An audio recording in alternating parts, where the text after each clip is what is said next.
this Torah portion where we have the Vayigash, and he approached. This one starts out in the middle of the account of where Judah is stepping forward, and he is coming closer. He is approaching the man in front of him. He doesn't really know who he is yet. All he knows is that everything that can go wrong has gone wrong. Right? We've all had days like that, right? Where it feels like everything that can go wrong is going wrong. Everything that's happened is pointing to them being guilty. But he knows, he knows that, that he and his brothers were not guilty. They're not guilty for stealing Joseph's silver cup. But he knows he's guilty. He knows he's guilty of a greater sin, for one that he had done to his brother Joseph, that as far as he's concerned, there's no way I can reconcile. I can't fix that now. I can't do anything about that now. It's done. It's in the past. There's nothing that's going to happen that will ever resolve this situation or restore it. He comes out and he says, how can we justify ourselves? There's nothing I can say. God has exposed your servant's guilt. He had exposed, what the brothers had hoped that nobody else would ever find out about. God had exposed those actions, those behaviors, those things that they had hoped was gone forever, what they had been lying about for all those years, what they had been holding each other to. Make sure you don't talk about that. We're not going to share and talk about that thing. Judah knew this was the cause of their trouble.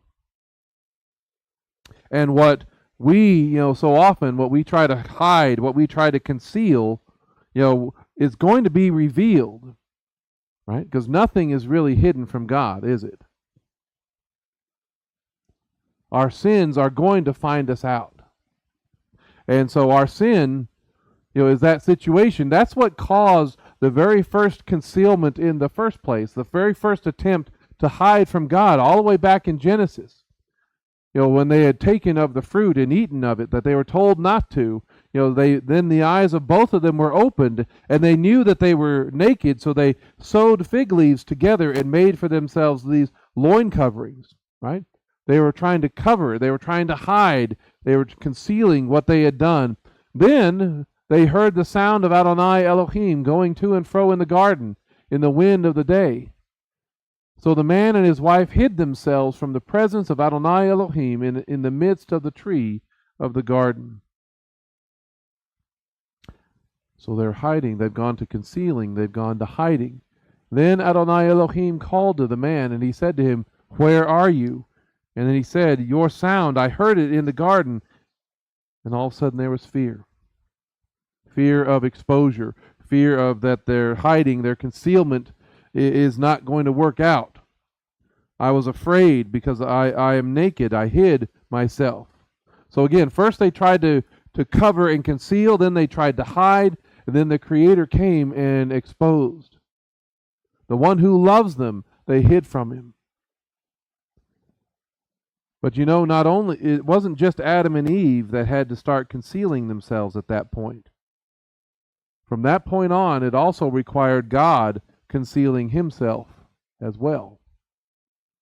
We don't always like to think about it like that, but God had to hide his glory, didn't he? God reminded Moses that concealing himself was for his own safety, was for Moses' safety. We read that in Exodus. Then Moses, he said, "Please show me your glory." And I think God was like, "You don't know what you're asking for. You don't know how much danger that's putting you in." So God said, he says, "I will cause all my goodness to pass before you and call out the name of Adonai before you.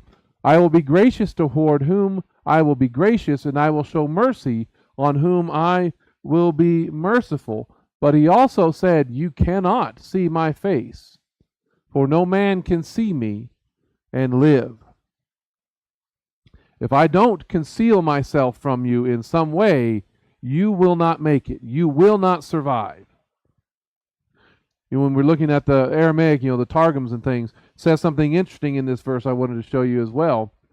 He says, behold, I will make all the measure of my goodness pass before thee, and I will give utterance in the good name of the word, of the memra, of the Lord before thee. And I will have compassion on whom I see it right to have compassion, and I will be merciful to whom I see it right to have mercy. He is speaking the good name of the word, of the memra,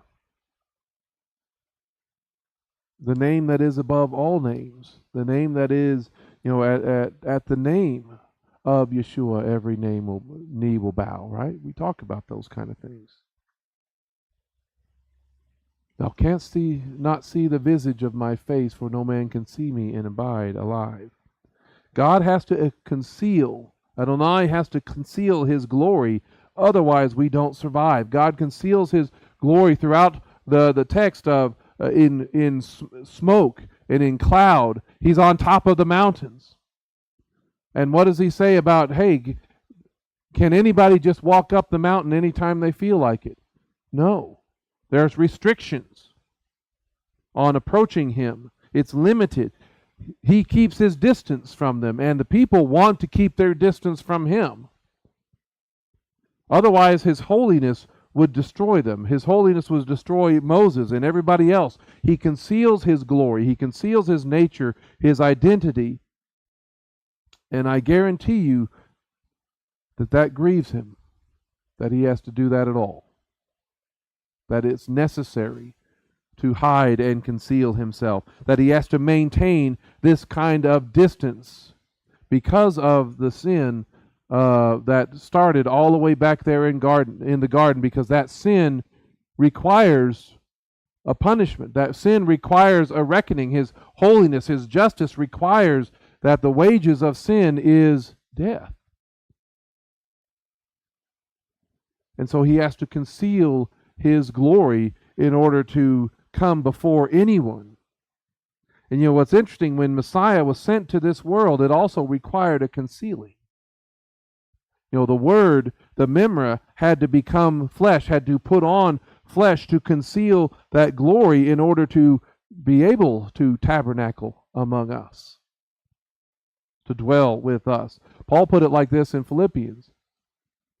It says, have this attitude in yourself, which also was in Messiah Yeshua, who, though existing in the form of God, did not consider being equal to God a thing to be grasped. It's not something that if he's going to accomplish his mission and his person, his purpose, he cannot keep holding on to that. He has to set that thing aside, like a title that would keep him in good opinion, so to speak. He's not going to hold on to that, otherwise it would prevent him from accomplishing his purpose. It says he emptied himself, taking on the form of a slave, becoming the likeness of men, and being found in appearance as a man. That's his concealing what is rightfully his, because he wasn't really a slave. He was a king. It says he humbled himself, becoming obedient to the point of death, even death on a cross. He's concealing his nature, his purpose, his character. Only in brief glimpses does anybody get to see that concealed glory on display. We see that in various places in the Gospels. After 6 days, Yeshua takes with him Peter, Jacob, and John, his brother, and brings them up a high mountain by themselves, once again going up a mountain.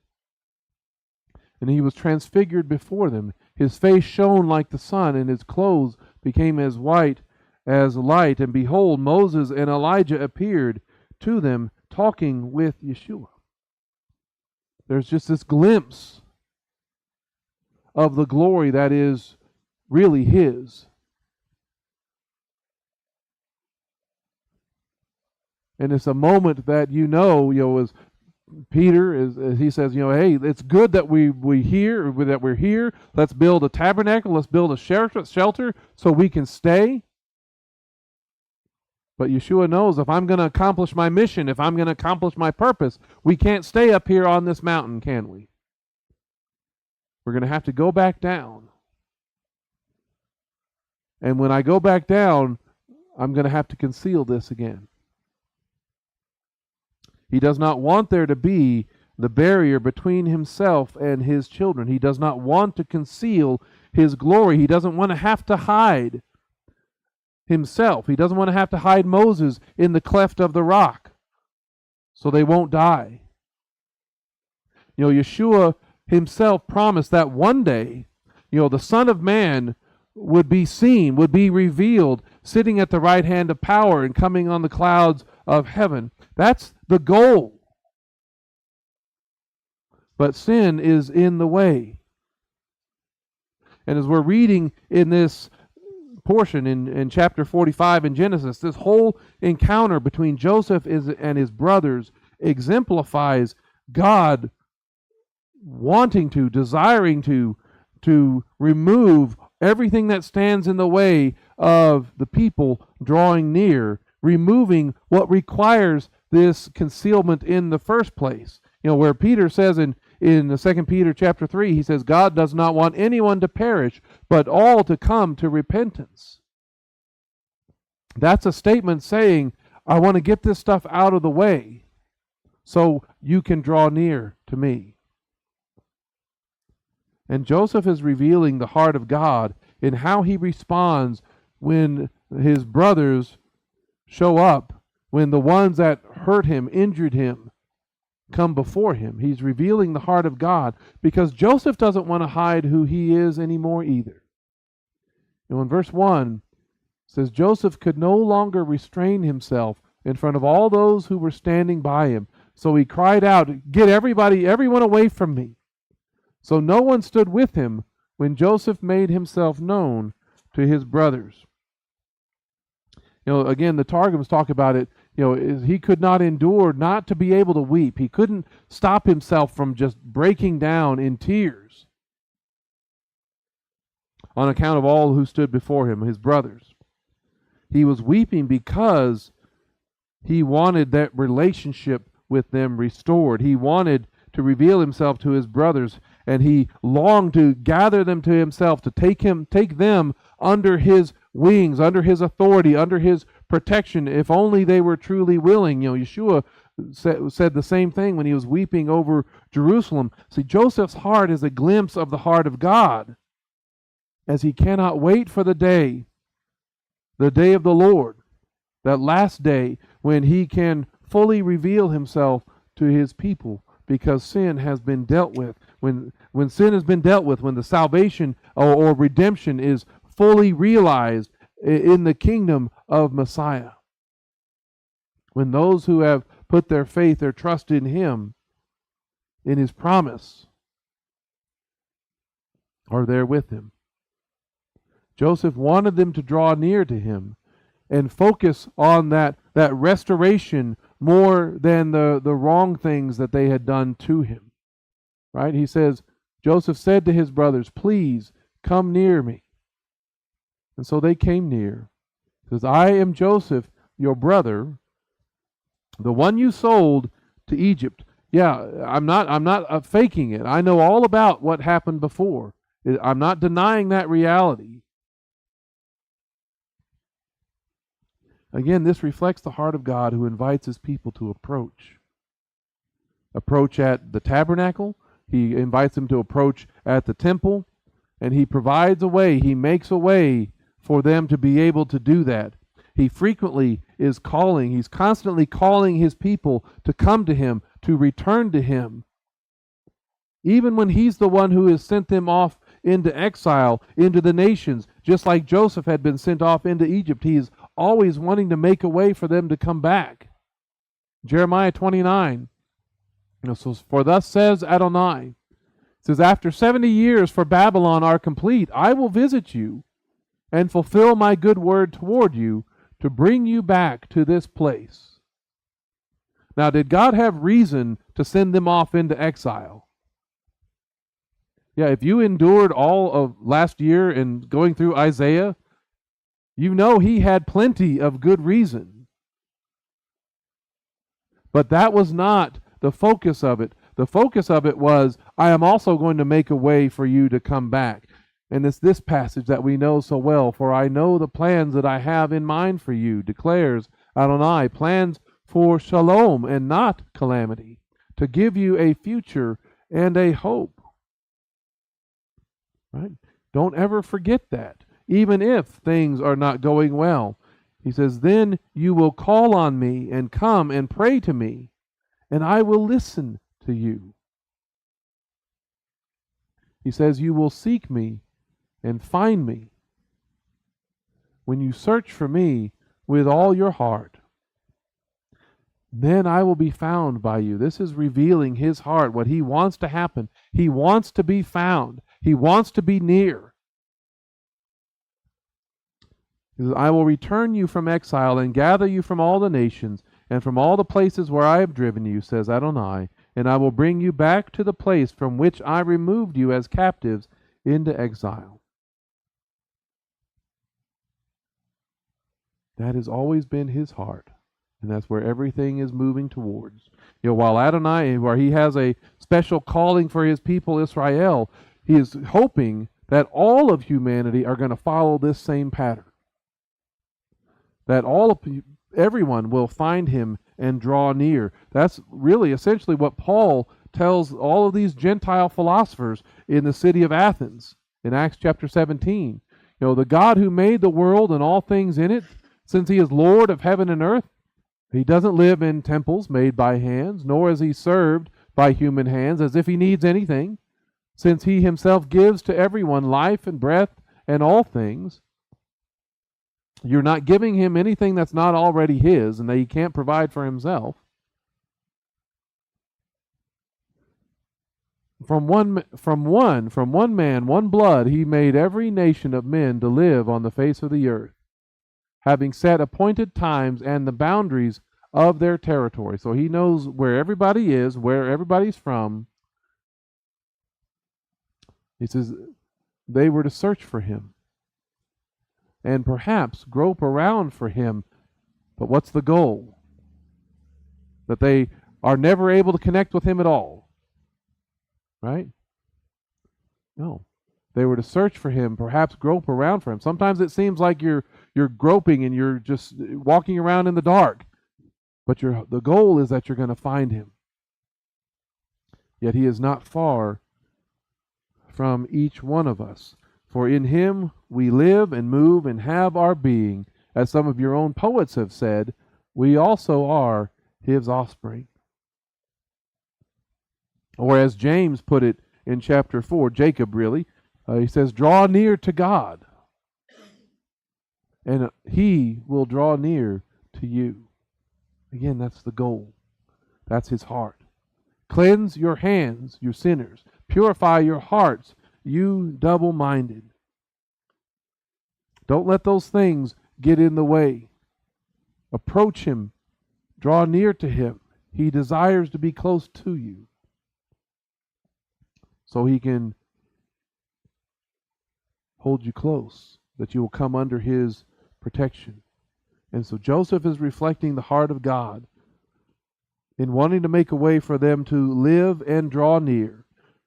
That dream that he had that caused so much trouble before, the dream of them bowing before him, even if he misunderstood it, even if he misinterpreted it, it was never about superiority or being better or lording it over them or even a position of vengeance and retribution, but it was a glimpse of the future for their salvation. That's what the vision was about. It was always about their salvation. And Joseph said to his brothers, please come near me, please. And so they came near. I am Joseph. They had a hard time believing it. Your brother, the one you sold to Egypt. So now do not be grieved and don't be angry in your own eyes that you sold me here. They're probably more worried that he's angry, right? Don't be angry in your own eyes. And don't think of how I feel as how you would feel. Since it was for preserving life that God sent me here before you. Everything that Joseph went through, everything that happened to him was for the goal of preserving life, chayah. Talking about, that sustaining, reviving, making a way for life to continue. And so all of his hardships, all of his sufferings brought on by his brothers' rejection of God's vision, by their sin of jealousy and betrayal, accomplished and brought about their salvation.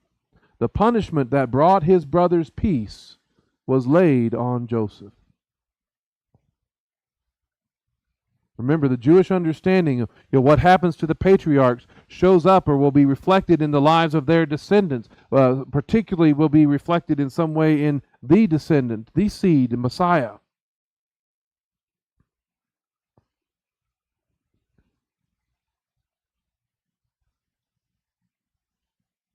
Hello. I'm missing a passage. I'm missing Hebrews. There we go. Did I skip that entirely? This is Hebrews chapter 2. It says, "For it was fitting for God, for whom and through whom all things exist, in leading many sons to glory, to perfect through sufferings the initiator of their salvation. For both he who sanctifies and those being sanctified are all from one, so he is not ashamed to call them brothers and sisters." He is not ashamed to call them brethren. Right? Joseph was not ashamed to call those men who had hurt him his brothers. The initiator of their salvation, the pioneer, the captain, the prince of their salvation is made perfect or complete by this suffering. That word for perfect or complete, to perfect through suffering. That word in the Septuagint, the first time that's used is of Aaron's ordination. And so Messiah is ordained to the role through suffering and affliction, just like Joseph was, Messiah ben Yosef. Pouring on the justice and the wrath against sin is like that oil of ordination that Aaron experienced. It's like the blood on his ear caused by the crown of thorns, the blood on his thumb and his toe caused by the nails through the wrist and the feet. You remember Isaiah 53, how it describes the suffering servant. "Surely he has borne our griefs and carried our pains, yet we esteemed him stricken, struck by God, and afflicted. But he was pierced because of our transgressions, crushed because of our iniquities. The chastisement for our shalom was upon him, and by his stripes we are healed." Verse 11, "As the result of the anguish of his soul, he will see it and be satisfied by his knowledge. The righteous one, my servant, will make many righteous, and he will bear their iniquities." And so Joseph's suffering, his affliction in Egypt, was essential to God's plan of salvation. There's a pattern that's being established. And Joseph's brothers had no idea when they did what they did to him. They had no idea that what they were doing would actually lead to the dream being fulfilled, would lead to their salvation for not just themselves, but for the people all around them, even and including Egypt. Remember, they were trying to end the dream. They were trying to stop the prophecy of God from coming to pass. Here comes that dreamer. Let's kill him. Let's throw him into the cistern, and then we'll see what comes of his dream. Y'all remember that? They were trying to put a stop to all that. And yet in reality, they made it happen. What they did was a key point to making it happen. They rejected Joseph just as Messiah ben Yosef was rejected. And they rejected the role that God had planned for him, and in doing so, set in motion God's plan of redemption themselves. That happened again. God sent me ahead of you, he says in verse 7, to ensure a remnant in the land and to keep you alive for a great escape. God sent Joseph, God sent this son whom Jacob loved into Egypt, into a sinful and broken nation, into a sinful and broken world. He sent him there intentionally. And the first time that word sent is used is when God sent Adam and Eve out of the garden from a place of protection, from that place of ideal promise, out into a broken world. And when you look at, again, the Septuagint, that word for sent, anyone want to take a guess what that one is? It's apostolos. It's related to apostle. Joseph was an apostle to the Egyptians on behalf of God's plan of deliverance. He was the trailblazer. He was the pioneer who goes into this foreign territory to show the way. He went ahead. In Hebrew, that's the word panim, is talking about their face or in front of. In the Septuagint, it shows up several times in the New Testament. The word that's used there is emprostin. I'm probably saying that wrong. But particularly where it talks about, John the Immerser going before, as the forerunner to Messiah. But it also shows up in John chapter 10 and various other places. He who enters through the door is the shepherd of the sheep. To him the doorkeeper opens, and the sheep hear his voice. The shepherd calls his own sheep by name and leads them out. And when he has brought out all his own, he goes ahead of them. That's the same word that is used for here in the Septuagint in Genesis 45. He goes ahead of them. And the sheep follow him because they know his voice. I kind of wonder when Joseph tries to announce and tell him to reveal himself to his brothers, they couldn't believe their eyes, could they? Because he didn't look like them. They had to believe his voice and what he said. They know his voice. It says, they will never follow a stranger, but will run away from him, for they do not know the voice of strangers. This Torah portion calls Jacob and his sons the shepherds, right? Something which makes them detestable to the Egyptians. And Israel is supposed to be, this kingdom of priests and this holy nation. Who are they shepherding? They're supposed to shepherd the nations, right, into true worships. They're supposed to shepherd the nations into God's presence. But even shepherds, as we were reading about earlier, even shepherds need a shepherd, don't they? There's supposed to be how many shepherds for this people? One. That's Messiah. Joseph is a picture of that. Joseph was sent ahead of his brothers, and his voice shepherded them to Egypt, so this remnant would live and experience this great escape. Messiah was sent ahead of us to accomplish a great deliverance, a great escape. That word escape, is pelata, was used by Isaiah to describe the work of the branch, right? So in that day, the branch of Adonai will be beautiful and glorious, and the fruit of the land excellent and appealing for Israel's survivors, the ones who have escaped. So it will come to pass that whoever is left in Zion and whoever remains in Jerusalem will be called holy, everyone who is recorded among the living in Jerusalem. And so this pattern is laid out in the life of Joseph. God's people, that's the purpose, is that so that God's people will be better prepared to accept Messiah when he comes in a way that they may not expect or recognize, which they, like Joseph's brothers, reject, many do. And they, like Joseph's brothers, even sold Messiah to foreigners for the price of a slave. right? In rejecting the purpose and rejecting the vision, the dream, Joseph was sold, and so was Yeshua. The message of deliverance, which was shared with the brothers first, to the Jew first, then went out to the nations. And when it went out to the nations, it started to look a little different. It became a bit unrecognizable, became concealed and hidden behind these layers of Egyptian or Gentile appearance. Their situation reflects the same struggle that existed even in the early Messianic believing community, even today.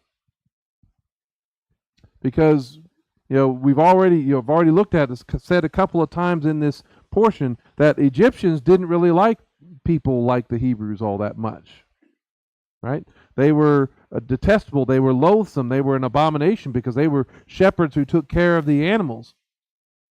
Even when it came to Joseph, it says that he did not eat with the Egyptians because, he couldn't shake that connection either. And, the text doesn't go into this, but do you think it's pretty safe to say that Joseph's brothers didn't really like the Egyptians all that much either? You think it's pretty safe to say they probably didn't like them? Feelings mutual? Because they were pagan idolaters. So you had Jew and Gentile who didn't really like each other all that much and were not really compatible with one another. What's the one thing that brought these two groups together? The one thing that brought both the brothers and the Egyptians together, that brought Jew and Gentile together, was Joseph. The only one who can make the two, Jew and Gentile, Israel and the nations, into one new man is Messiah. He's the only one. Messiah, like Joseph, was first rejected by his own, sent out to the nations. And the nations accepted and elevated Messiah like Joseph. They did Joseph, but in many ways dressed him as an Egyptian, making Messiah unrecognizable to his own people. And so for Joseph's brothers to recognize him, all that Egyptian appearance has to be removed. And if it's not, will he accept them? Will they accept him as one of their own? Again, Yeshua longs to draw his brothers near. So long as he's more like the nations and not in line with the life, the Torah, the appearance, the teaching of the Jewish people, they can always dismiss him as somebody foreign. You don't know what you're talking about. Vicky found a great example of that last night for me. And it's a couple of clips. Dennis Prager. Let me back this up. Dennis Prager, y'all know who he is? He's going to ask a question about traditional Christian teaching or theology to this panel of, I believe most of them are, there's a priest, there's a couple other pastors and other people. There might be one other Jewish guy on the other end of the table from Dennis Prager. I'm not sure, because I don't know who all they are. And I'm going to give you a couple of clips of their response to his question. Because it's frustrating. It's a frustrating answer that they typically give in this panel because it's very philosophical. It's very, what's the word I'm looking for here? Abstract, thank you. It's a lot of ideas that the Gentiles like to talk about, but don't really connect to or speak to a Jewish person. So, can somebody explain to me, because I admit I've wrestled with this as long as I've studied Christianity. In the beginning was the Word.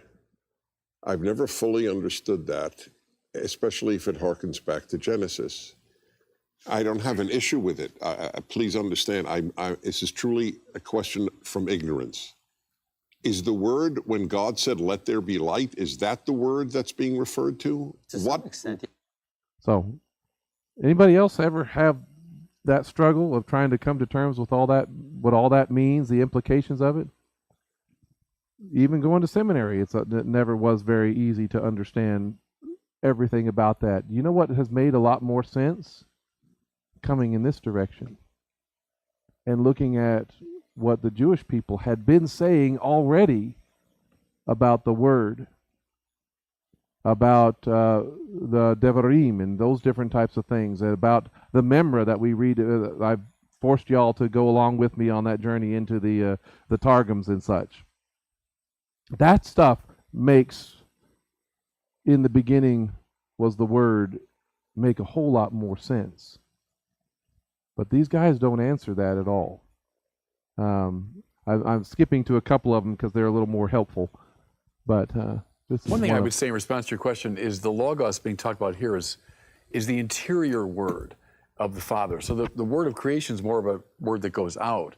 But within the Godhead itself, there's an interior word. The Father has an imago of himself that we call the Son. The Father and Son fall in love with each other. The mutual love is the Holy Spirit. So we would see from the beginning, this very text, there's a Trinitarian overtone. But it's the word that, in a way, precedes the word of creation. It's interior to God himself. So the word was God, as it says. May I just add to that in terms of the text? There are two words here that are very difficult to translate into English. And one, of course, is logos, which can mean obviously word, proposition, meaning, story. I mean, the resonance of that word is very rich.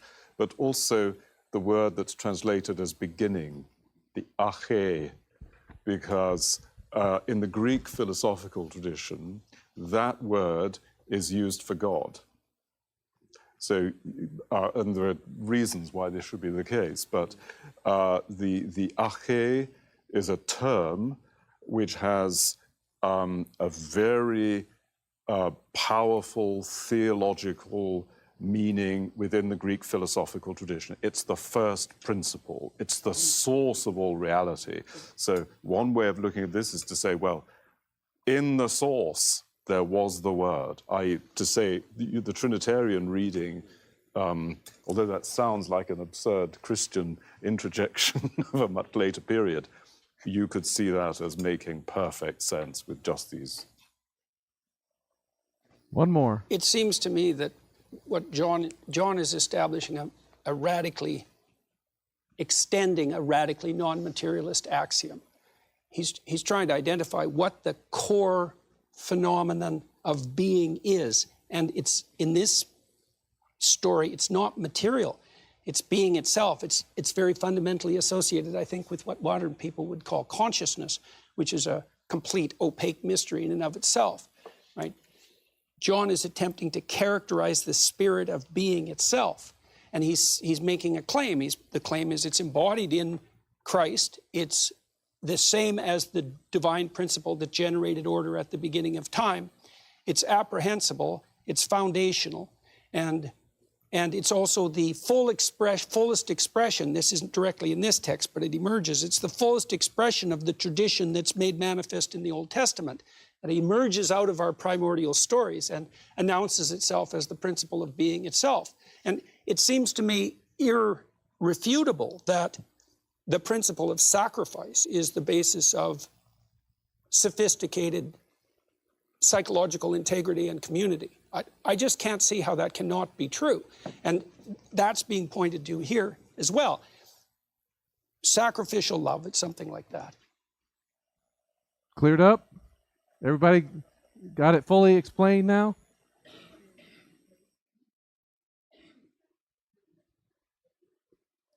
Yeah, that's Jordan Peterson. Yeah. Now, just from listening to most of these responses, how much attempt did they make to connect to Jewish thought, to Jewish thinking or philosophy or understanding of the scriptures? Is that a 0 or is that 3? That's a 0. And it's like that for most, if not all, of the discussion. And it's like a 15-minute clip, and it probably goes on longer than that.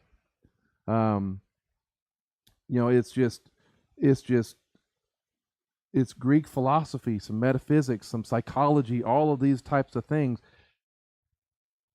That's trying to explain the Logos. That's trying to explain the Word. That's trying to explain, well, that's dressing Joseph up as an Egyptian, is what a lot of that was. And unfortunately, at least the clip that I have, never goes back to Dennis Prager to get his reaction and his response, which would have been nice. It would be nice to try to follow up and say, okay, Dennis, does it make sense to you now? And he's probably shaking his head like, nah, I got nothing. So it's just one of those things. The answers are very foreign to the Scriptures. They're going to other sources. No engagement of the Devarim, no engagement with the pre-existing Jewish concepts that they already had worked through and talked about for a whole lot longer. And Dennis was probably coming back thinking, what are you guys talking about? Who or what is this? Because this isn't Jewish. You're saying it's connected, that it's a continuation, but this is not it at all. This isn't related to my scriptures. This Jesus guy, this Logos you're talking about, can't be one of my people. He looks far too much like an Egyptian. But when that veil is lifted, when that concealment is removed, when the disguise is taken off, and the brothers hear Joseph's voice and draw near to him, and they hear how this was really God's plan all along, right? There is grief, there's mourning, there's tears when they look upon the one that they have pierced, but there's also restoration, there's reunion. They cling to one another, not wanting to let go. They begin to talk to one another. And then they go and tell Jacob the good news that their brother Joseph is still alive. Jacob, who has been grieving the whole time Joseph's been gone. Jacob, who has given up on life and just waiting for death to take him so he can go down to Sheol with Joseph. Who feels abandoned by God, feels like the promise has been broken, as if he and God are not on speaking terms. And at first he doesn't believe it. But then he hears and believes, and Jacob is revived, life from the dead. When they told him all of Joseph's words that he had told them, when he saw the wagons that Joseph had sent to pick him up, the spirit of their father revived. It's like a rekindling of fire. And the Targums add something important to this. He says, they told him all the words of Joseph, which he had spoken to them, and when he saw the wagons which Joseph had sent to bring him, the spirit of prophecy, which had gone up from him at the time that Joseph was sold, returning, rested upon Jacob their father. Now, isn't that interesting? The spirit of prophecy had gone up from him. It was gone, but now it's returned at the word that Joseph is alive. And how does Revelation describe the spirit of prophecy? When John is overwhelmed at his vision, when he falls down and mistakenly worships the angel stops him. He says, I fell down at his feet and worshipped him, but he said to me, see that you do not do that, for I am only a fellow servant with you and your brothers and sisters who hold to the testimony of Yeshua. Worship God, for the testimony of Yeshua is the spirit of prophecy. Isn't that interesting? The spirit of prophecy is the testimony of Yeshua, of Messiah, that he is risen from the dead in his glory. Hearing that Joseph has effectively come back from the dead is what returns the spirit of prophecy to Jacob, and his acceptance of that is life from the dead. Israel said, enough, my son Joseph is still alive. That's the spirit of prophecy testifying to the resurrection. I must go and see him, before I die. He is testifying to the resurrection of Joseph here in this moment, and he's testifying again to the future of Messiah ben Yosef, the greater redemption of God. And when John, when he first saw Messiah Yeshua in his vision, and you go back to the beginning of Revelation on the day of Adonai, that last day, John reacted much like the brothers at first. In that moment, they were receiving, again, the same spirit of prophecy, that one was dead is now alive. It says, when I saw him, I fell at his feet like a dead man, but he placed his right hand on me, saying, do not be afraid. I am the first and the last. Does that sound like Joseph? Draw near. And the one who lives, I was dead, but look, I am alive forever and ever. Moreover, I hold the keys of death and Sheol. The very place that Jacob said, that's where I'm ready to go. This is the spirit of prophecy that Jacob received. And he could believe, and he then knew that he had a reason to live. He could believe that there was eternal life that was available to him. He believed in the miracle and the promise and the hope of God again. And it's desperately important for Israel to see him, to see Yeshua for who he really is, and to see him without all of the concealment and without all of the disguise, so they can truly see their brother and draw near as God desires, and see him in his glory. Because right after it talks about the spirit of prophecy, the testimony of Yeshua, it says, I saw heaven opened, and behold a white horse. The one riding on it is called Faithful and True, and he who judges and makes war in righteousness. His eyes are like a flame of fire, and many royal crowns are on his head. He has a name written that no one knows except himself. He is clothed in a robe dipped in blood, and the name by which he is called is the Word. That is the whole story. It's important that we take the mask off that hides him, so that we all of us, all the world, we all may draw near. We can approach the throne of grace with confidence, as he says. It's important that all the disguises, all the things that are concealed are lifted, because only when that happens will they be able to hear his voice. What will their acceptance be but life from the dead? May that day come quickly and soon. Amen.